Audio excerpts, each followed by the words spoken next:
Hello, I just quickly want to go over the settings screen of PsyToolkit.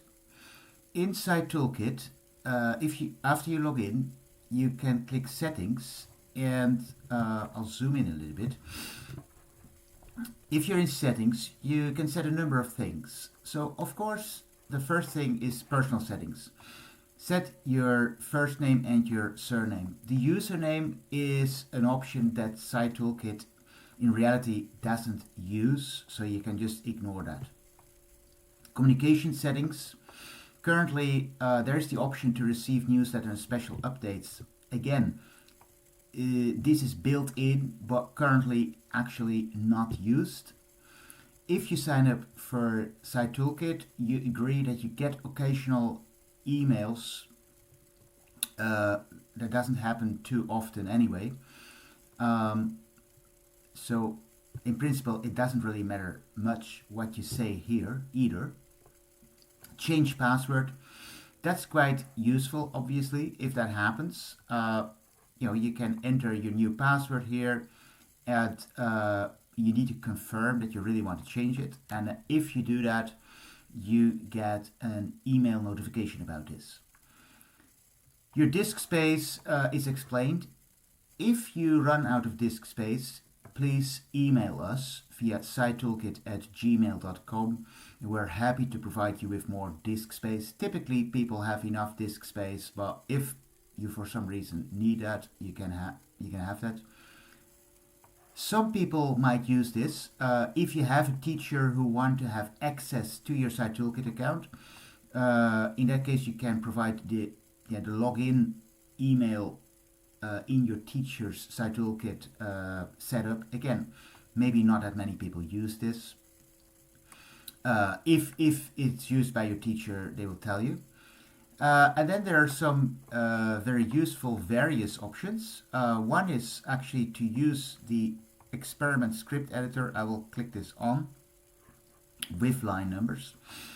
The default is without line numbers. I'll show you in a minute what it looks like. You can, on the left, in your left menu, you can sort experiments alphabetically or in the order of them having been accessed. Just play around with it if that's something that interests you. I personally don't use it. If you use the SONA system, then you click here. If you don't know what the SONA system is, some universities have a system run by SONA Systems to recruit psychology students for experiments.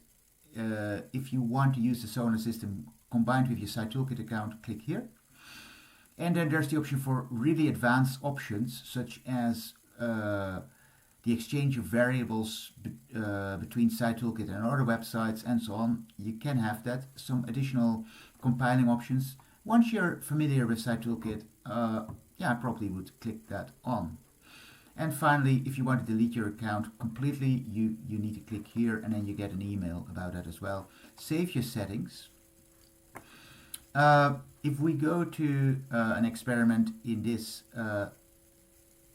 account, what you now see is there are line numbers, right? So I can browse through my code, and you see on the left these line numbers. Line numbers can be useful, because if you have a long experiment and it says there is an error in, say, line 12, then this way you can quickly find line 12. Now I'll show you what the alternative would look like if we switch that option off. So I go again in my settings, switch this off, save my settings, and now I'll go back to that experiment here.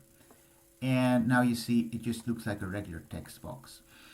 By the way, some people, they might even like an external editor. So there are options in Firefox or in other software, in Google Chrome, and maybe in other browsers as well, to edit text areas with an external editor. If that's something you interest, look that up.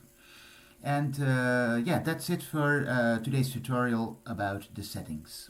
Thank you for watching. Please like and subscribe so that you hear more of these tips about using PsyToolkit.